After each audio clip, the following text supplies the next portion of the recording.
Hey everyone. So you know how there's been like a huge buzz lately about AI image generators Yeah, and how they're getting like insanely good? absolutely. But like if you've been trying to create images with that classic Studio Ghibli style, Hmm.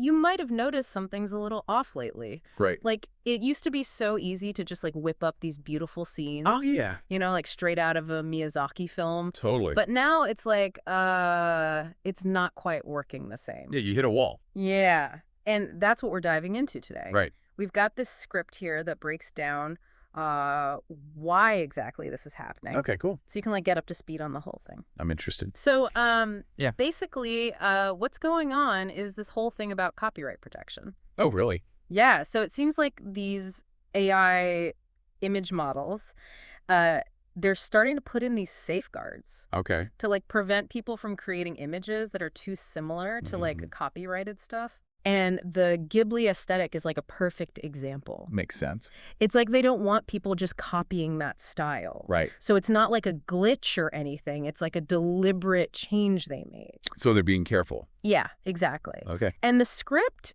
even like describes how you can visually see the difference Oh. between like older AI Ghibli stuff and the newer stuff, Yeah. like that signature softness, Mhm. the almost like hand-painted look. Mhm. It's just not there anymore. Huh. That's wild. But, Yeah. this whole thing raises a question for me. What's that? Like, if these AIs are trained on images that are like out there publicly, Yeah. then where's the line? Right. Where does it cross over into like legally problematic territory? Exactly. Is it like the overall feel, the composition, or like something even more specific? Yeah. That's a good point. It's tricky, right? Yeah, it is. But that's where these safeguards come in. Right. So how does that work? So basically, they either train the AI on these massive data sets, Mm-hmm. but they specifically leave out the copyrighted styles, Okay. or they use these algorithms Yeah. that are designed to like spot and then block images that are too close to the protected styles. So it's like preventative. Exactly. It's Wow. kind of like Yeah. if you were teaching a musician, you know, Uh-huh. and you're like, okay, avoid playing these copyrighted melodies. Oh, that's a good analogy. Right. So they're like training the AI to not play those copyrighted tunes. Yeah, precisely. Interesting. So it's like setting boundaries. Yeah, and it kind of feels limiting in a way, right? I see what you mean. Like we can't just create whatever we want anymore. Yeah. But the script also suggests that this could actually be like a good thing for AI art.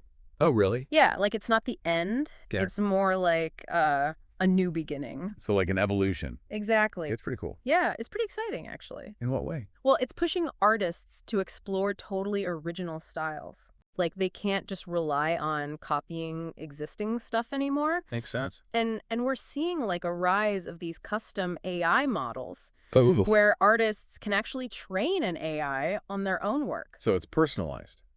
Yeah, and then it can generate new pieces Wow. that are still like distinctly theirs, That's amazing. but also AI assisted. So it's like a collaboration. Exactly. That's What's really neat. For example, there are artists who are using these things called generative adversarial networks, or GANs. Oh, I've heard of those. They're training them on their own, like, abstract paintings, Okay. and then the AI creates these totally new outputs Wow. that still have that artist's signature style, Uh-huh. but they're not, like, directly copying anything copyrighted. So it's still original. Exactly. That's really cool. So it's this whole pushback against replication. Yeah, It's actually driving innovation. that makes sense. Like, instead of just saying, hey, AI, make me a Ghibli image, Right. creators now have to think about what kind of original styles they can come up with. Mm. It's like a challenge. Yeah, totally. That's really interesting. It's like, okay, that door is closed, Yeah. but now we got to find a window. Find a new way. Exactly. It's awesome. But I'm also curious. Yeah. Is this just happening with like super recognizable styles like Yeah. Ghibli? Or are we seeing this affect the ability to generate images that look like other famous artists or brands? That's a good question. Like, is it across the board? Well, while those distinctive styles like Ghibli are like the main examples, Uh-huh. this whole principle of copyright protection, Right. it's probably going to affect mimicking any recognizable artistic stuff. So it's like a ripple effect. Yeah, I think so. Okay, so that brings us to like a big question. Okay. And this is directly from the script. Shoot. Is this the end of AI-generated Ghibli art as we knew it? Hmm.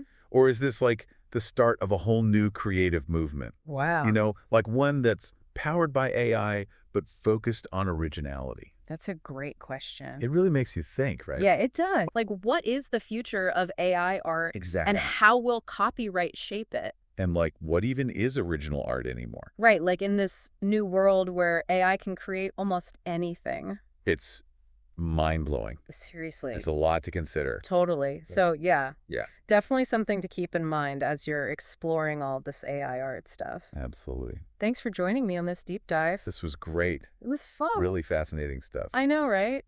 AI is just changing everything. Yeah, who knows what's next? Exactly.